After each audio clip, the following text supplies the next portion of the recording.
ఒకసారి బాల హనుమంతుడు అతని స్నేహితులు ఒక పక్షిని దాని 2 చిన్న పిల్లలను చూశారు.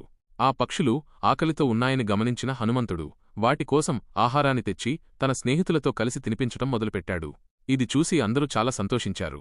అయితే అకస్మాత్తుగా ఒక గ్రద్ద కన్ను ఆ పక్షి పిల్లలపై పడింది. రెప్పపాటులో అది ఒక పక్షి పిల్లను తన పంజాతో పట్టుకుని ఆకాశంలోకి ఎగిరిపోయింది.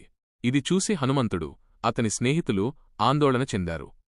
అప్పుడు స్నేహితులందరూ, మారుతి, ఇప్పుడు నువ్వు మాత్రమే ఆ పిల్లను కాపాడగలవు అని అరిచారు. వెంటనే హనుమంతుడు ఆలస్యం చేయకుండా గాలిలోకి ఎగిరి ఆ గ్రద్దను వెంబడించాడు.